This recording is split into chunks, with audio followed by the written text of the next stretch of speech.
I've been doing a lot of coverage of Heroes Reborn, and we're just going to keep it going. I'm Madeline May. We have Judi Shekoni with us to talk about the episodes coming up. You know, it's a mini-series. This is going to be, tonight's 6th episode? We're almost halfway through it. Mm-hmm. I know. What are we going to do? What am I going to do? I don't know. How do you feel about that? Do you like that it's a mini-series, or do you wish it was longer? You know what? Actually, I really love that it's a mini-series. Even from the perspective of being an actor, it's just kind of nice to just know what you're doing and you're doing it, and then you're free to do whatever else that you want. And I think even for the audience, it's nice to just know that you're going to get a beginning, a middle, and an end, and then you're able to evaluate it based on that. And it's not going to feel like a used car salesman who keeps trying to sell you extras on top of everything. So I think it works really nicely. And you do a lot more than acting. You model. Actually, I think most people my age here in the United States would know you for your role as Zafrina in Breaking Dawn, which is pretty awesome. Yeah, it was a really great experience. I really loved it. And, it's funny. I seem to be stuck in the sci-fi world, but I like it. Maybe I look like I'm from the future. I was going to ask you, what are your favorite types of roles? What do you think you gravitate towards? Yeah, I definitely think I do. I gravitate towards things. I like imagination. I think I got involved in TV and film because I love creativity and I love imagination, and I just seem to find that that's most prevalent in the sci-fi world. And I love the idea of every person having something special inside of them, that their job or their journey on this earth is to be able to find that. And I think again that genre really allows that to be developed.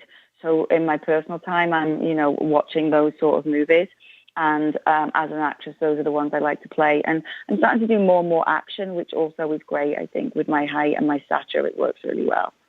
And you are also in the BBC's #1 show, EastEnders. Clearly, you're not from the United States. You're originally from Manchester, England. You moved to London when you were 18. Yeah. Do you see yourself hanging around the States more, or maybe doing more BBC? Yeah, well, I was living in the States for about 8 years, and then funnily enough, I sort of moved back to England, and then that's when I got Heroes. So now I sort of live in between both. America and LA is great for work and the industry here, but I really do love England because I love it's just so down to earth and normal, and you go to the pub and Christmas, and there's just so many elements that really have my heart. And I would love to do more British work because I think it's a very high caliber.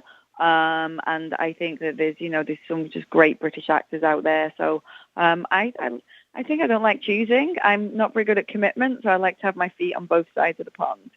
You have a role coming up in a Shakespearean movie, Midsummer's Night Dream, isn't it? Yeah. And hopefully that's going to happen. It's been on the cards for a while.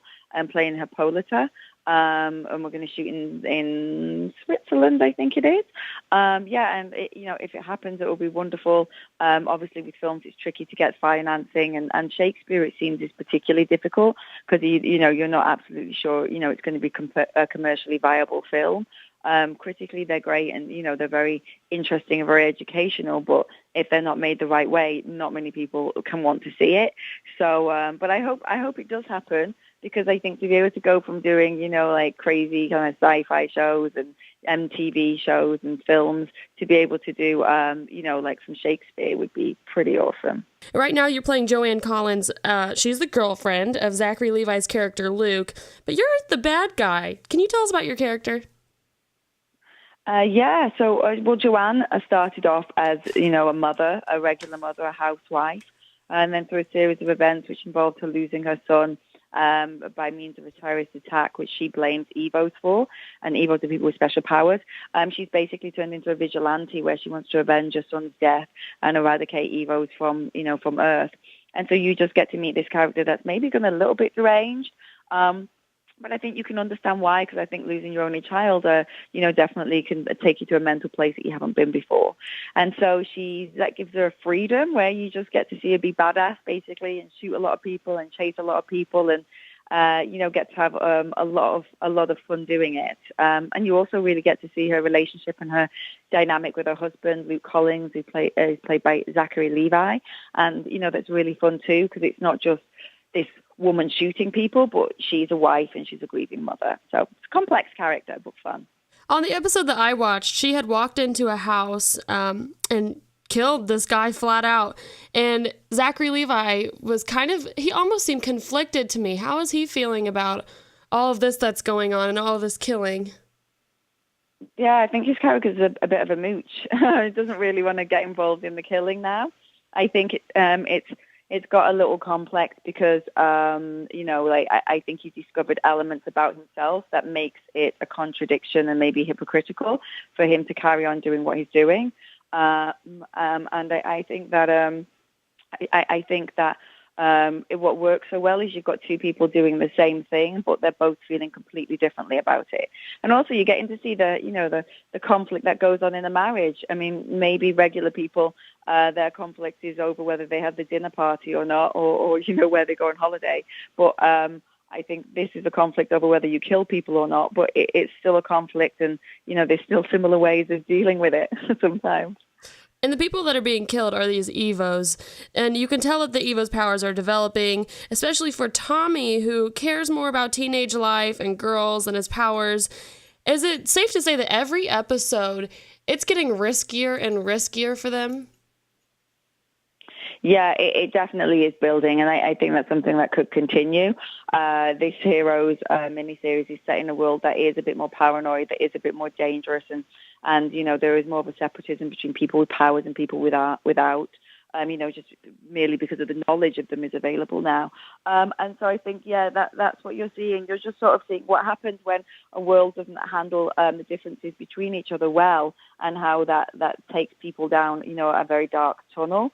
And then you get to explore that from all different perspectives from each different character who are, inherit completely different worlds. And so, yes, I think, particularly as it's a miniseries, and like you said, we are halfway through, things are starting to speed up now. Consequences are starting to be, to become aware of, and characters are starting to try and figure out of what part they're meant to play in it all. So I think it's all starting to kind of come together, where you see how all the pieces of the puzzle work. We are out of time. Tune in to NBC, 8 o'clock tonight, Heroes Reborn, Game Over.